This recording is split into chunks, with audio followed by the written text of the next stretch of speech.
They want me to move out. It has been a year since it started. Is the best option to just move and hope it goes away? My apartment has 3 floors, I'm at the top floor. The second and first floors, it sounds like they teamed up to get me to move out. It could just be the second floor using multiple voices. I was thinking about moving to the same apartment complex, just a different building. Is this a good option? I should be done packing soon. They're reading it back to me as I type this right now. Thanks for the support. I told my parents, therapist, and psychiatrist about what is going on, and long story short, I'm now on risperidone. Came here hoping anyone could share similar experiences or give insight. I took a trip to stay in a cabin in the middle of the woods high up in the mountains of the city of Ranger, Georgia, USA. This neighborhood was 30 minutes up in the mountains away from civilization, and even the cabins were spread far apart.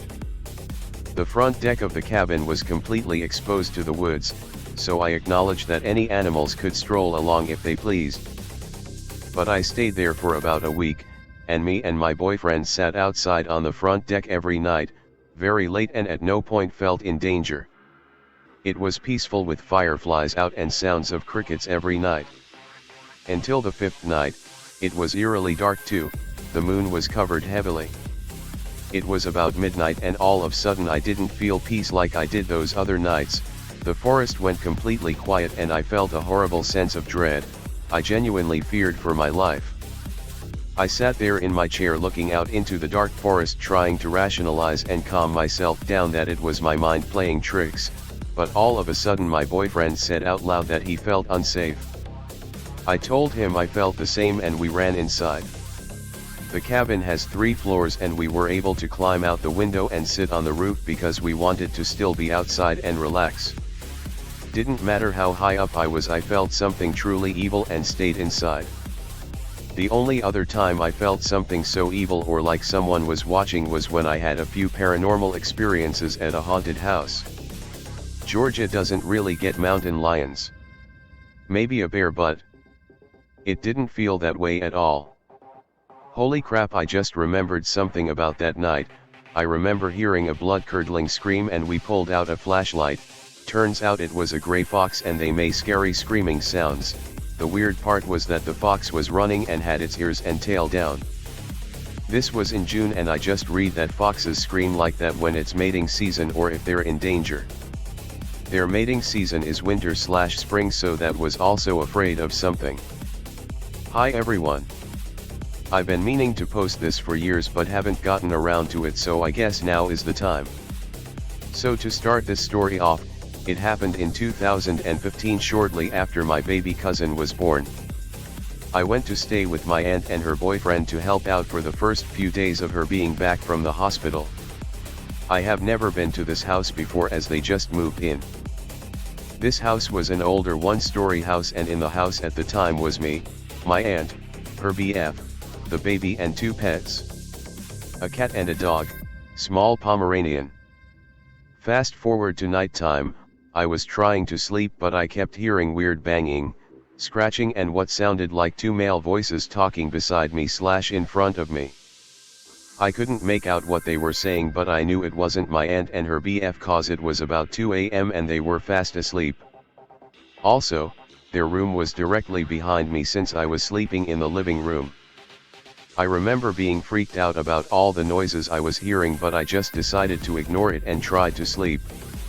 It wasn't until I heard a large bang on the door in front of me that really unsettled me. Out of nowhere, directly where the bang was, a child-sized handprint appeared on the glass door. I swear it wasn't there before and it makes no sense how it would have been there since there were no kids in the house aside from the 2-day-old baby.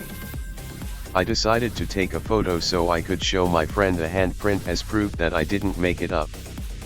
I ended up taking the photo with flash on while in the dark without moving from the couch. This was kinda dumb cause since I took it with flash you couldn't see the handprint at all through the glass. However, I am so glad I did, and even more glad I didn't look at the photo until I woke up the next morning because what I saw actually scared the hell out of me. I still have the photo which I'll be posting here in the comments, and I also retook a photo of the handprint.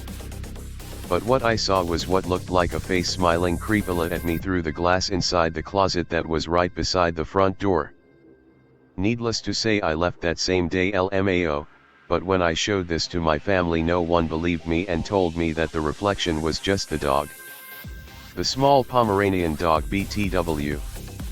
Anyway, if anyone can actually see the face too, please let me know, because this is something that has always freaked me out. Oh, and my aunt told me that an older man died in that house a few years back. I would have liked to know that before I came over. They've since then moved from that house, but it seems that I was the only one who ever experienced anything like this while there. These fucks send directed energy at me to make my dick go soft, and they send it at my ass. I'm sick of this shit. Been targeted since 2019. Any tips on blocking this shit from my ass, or how can I get my erections back?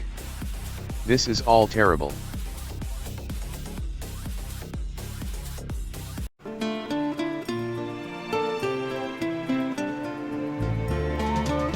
Mosey on down to the Atomic Shaman Trading Post. We have t-shirts, decals, refrigerator magnets and other swag for sale. What better way to show your support for the show? Our merch can only be found on t.pub/link/Atomic Shaman Trading Post.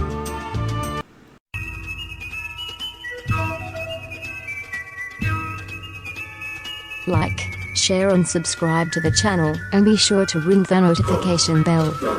You can follow us on Twitter at Motel and RV Park. Catch the live streams on Rumble. Listen to text-to-speech stories on Atomic Shaman TTS on YouTube.